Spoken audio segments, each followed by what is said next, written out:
Hi friends, welcome to మన చందమామ కథలు. మీ అందరితో ఒక మంచి న్యూస్ షేర్ చేసుకోవాలని ఉంది. అదేమిటంటే మన చందమామ కథలు ఛానల్ 1000 సబ్స్క్రైబర్స్ మార్కును దాటింది.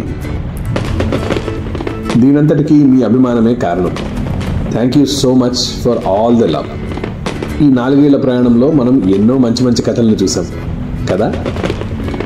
నన్ను ఎంకరేజ్ చేస్తూ, కామెంట్స్ పంపిస్తూ, లైక్ చేస్తూ, నా వీడియోస్ని షేర్ చేస్తూ నాకు సహకారంగా నిలిచిన అందరికీ పేరు పేరున ధన్యవాదాలు. మీ ఎంకరేజ్మెంట్తోనే ఇంకా మంచి మంచి కథలను మీ ముందుకు తీసుకొస్తాను. అది నా ప్రామిస్. ఈరోజు మరొక మంచి కథతో నేను మీ ముందుకు వచ్చాను. తెలివితేటలకు సంబంధించిన కథలను మనం చాలా చూసాం కదా చందమామ కథల్లో. ఇది కూడా తెలివితేటలకు సంబంధించిన కథే. ఏప్రిల్ 1994లో ప్రచురితమైన ఈ కథ పేరు పేర్ల అమ్మకం.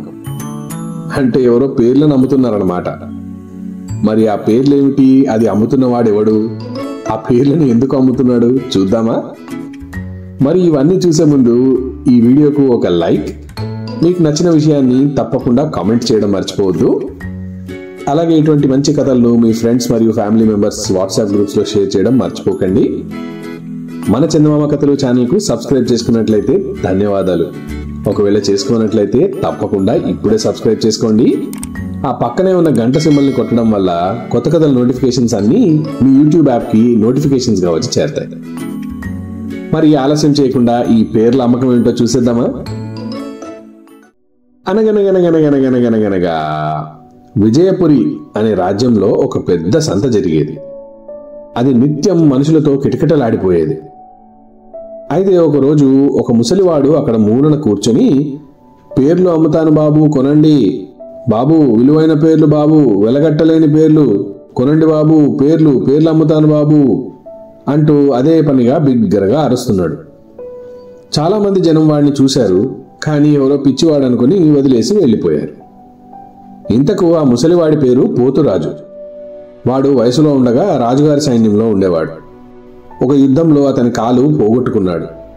అవిటివాడు అవడమే కాక రాజుగారి నిరాదరణకు కూడా గురయ్యాడు.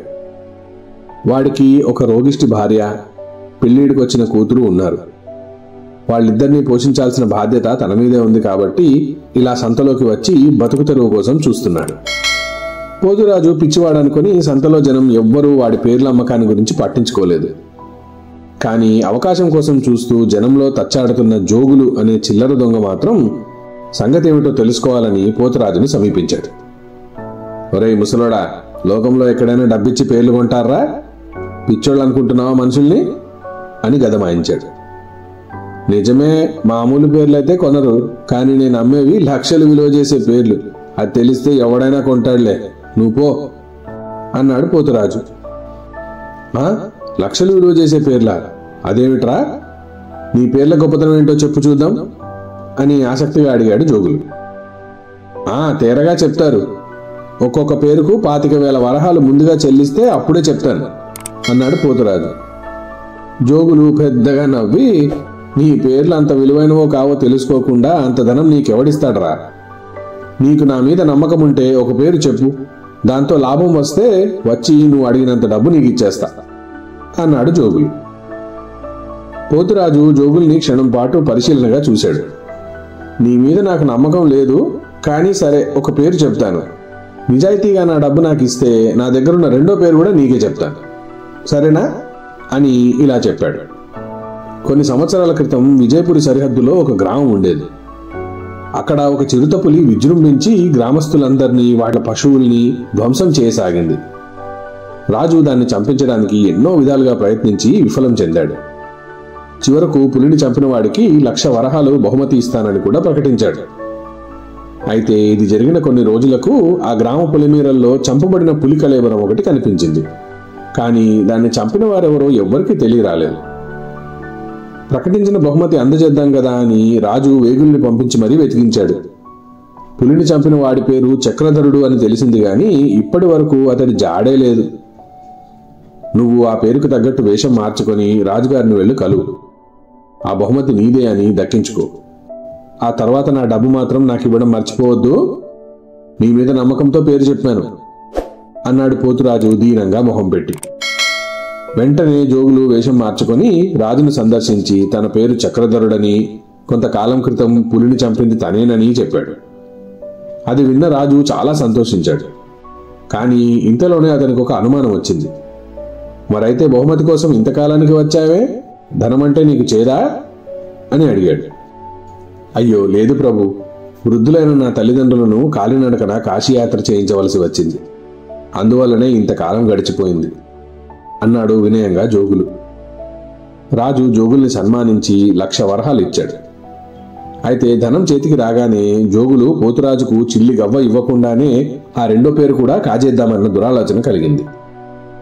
వాడు మరొక సంత రోజున పోతురాజు దగ్గరికి వెళ్ళి, రేయ్ నువ్వు చెప్పింది నిజమే, ఆ రెండో పేరు కూడా చెబితే పాతిక పరక ఎందుకు, వచ్చింది చెరిసగమే పంచుకుందాం, సరేనా అన్నాడు ఆశగా. నువ్వు ఇస్తానన్న డబ్బుతో నా ముసల్దాన్ని వైద్యం చేయించాలి, నా బిడ్డకు పెళ్లి చేయాలి. నీ మాటలు నమ్మి మోసపోతే నా కూతురు పెళ్లి కాకుండా మిగిలిపోతుంది.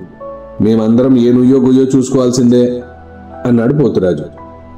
అయ్యో భలేవాడివే, ఇంత సాయం చేస్తున్నావు, అలాంటప్పుడు నీ బిడ్డ నా బిడ్డ కాదా, ఆ పిల్ల పెళ్లి బాధ్యత నాది అంటూ నమ్మబలికాడు జోగులు. అమాయకమైన పోతురాజు అతన్ని నమ్మి మరొకసారి ఇలా చెప్పాడు. పూర్వం 5 తరాలకు ముందు హిమాలయాల నుంచి మహాపాత్రుడు అనే మహాముని వచ్చి అప్పటి విజయపురి రాజును కలిసి 7 తరాల వరకు రాజ్యము, రాజులు, ప్రజలు అందరూ సుభిక్షంగా ఉంటారని, ఆ రాజవంశం దిగ్విజయంగా పాలిస్తుందని ఆశీర్వదించి వెళ్ళాడట. ఆయన వెళుతూ వెళుతూ మళ్లీ 5 తరాల తర్వాత వస్తానని, విజయపురి రాజును కలుస్తానని చెప్పాడట. ఆ మహాపాత్రుడి ఆశీస్సుల వల్లనే విజయపురి రాజ్యం ఇంత సుభిక్షంగా ఉందని, మళ్లీ ఆ మహాముని తన తరంలోనే వచ్చి తన రాజ్యాన్ని పావనం చేస్తాడని మన మూఢ మహారాజు ఎదురు చూస్తున్నాడు పాపం.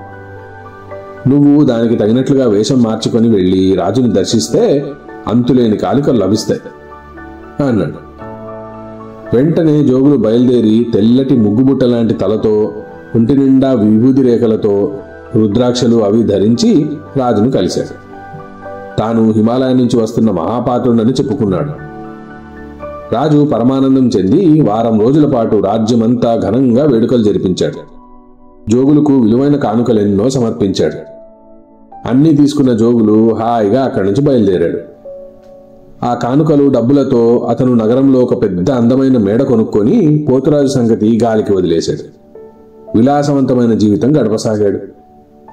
ఇలా కొన్ని రోజులు గడిచాక జోగులకు మరొక అనుమానం కలిగింది. పోతురాజు ఇంకా తన వద్దకు వచ్చి ధనం అడగలేదు అంటే ఏదో మతలబు ఉంది అనుకున్నాడు. అతను మళ్లీ పోతురాజుని కలుసుకునేందుకు సంతకు వెళ్ళాడు. ఎప్పటి నుంచో వాడి కోసమే కాచుకొని కూర్చున్న పోతురాజు జోగుల్ని చూసి కూడా చూడనట్లు నటించాడు. పేర్లు అమ్ముతాను కొనండి బాబు, విలువైన పేర్లు, వెలకట్టలేని పేర్లు, పేర్లనే కాదు ధనవంతులయ్యే అదృష్టాన్ని కూడా కొనుక్కోండి, పేర్లు అమ్ముతాను బాబు అంటూ మళ్లీ అరవసాగాడు. జోగులు అతన్ని సమీపించి, ఒరేయ్ దొంగ ముసలోడా, నీ దగ్గర ఉన్నవి 2 పేర్లని చెప్పావు, నన్నే మోసం చేస్తావా అన్నాడు కోపంగా. పోతురాజు పెద్దగా నవ్వి, నువ్వు చేసిన మోసంతో పోలిస్తే నాదేముందిలేరా అన్నాడు. అయితే ఈసారి కూడా నాకు పేరు చెప్పు, దేవుడి మీద ఒట్టు మోసం చెయ్యను అన్నాడు జోగులు. బుద్ధుంటే నేను నీకు మళ్లీ పేరమ్ముతానరా అన్నాడు పోతురాజు కోపం నటిస్తూ. సరే నీ నమ్మకం కోసం ఒక పని చేయి, ముందు పేరేమిటో చెప్పు, తర్వాత నాతో పాటే వచ్చి రాజుగారిచ్చే డబ్బులు నువ్వే తీసుకో అన్నాడు జోగులు. పోతురాజు కాసేపు ఆలోచిస్తున్నట్టుగా నటించి, సరే ముచ్చటగా 3వసారి చెప్తాను, కానీ ఈసారి మోసం చేస్తే మాత్రం నీకు పుట్టగతులుండవురా అన్నాడు శపిస్తున్నట్లుగా. జోగులు సరేనని తల ఊపాడు. అప్పుడు పోతురాజు ఇలా చెప్పాడు. రాజుగారి దగ్గరికి వెళ్ళి నీ పేరు బలభద్రుడని చెప్పు. అందుకు నువ్వు వేషం మార్చాల్సిన అవసరం కూడా లేదు, ఎందుకంటే ఆ బలభద్రుడిని గురించి రాజు వినడమే తప్ప చూడలేదు. మహాపరాక్రమవంతుడైన అతని పేరు వింటేనే రాజుగారికి హడలు. నీతో స్నేహం కోసం ఆయన నీకు గొప్ప సన్మానం చేస్తాడు. అప్పుడు ఆయనకు నేను నీ తండ్రి లాంటి వాడిని అని చెప్పి ఆ బహుమతి ఏదో నాకు ఇప్పించు, సరేనా అన్నాడు. ఈ ఆలోచన చాలా బాగుందని జోగులు కూడా అన్నాడు.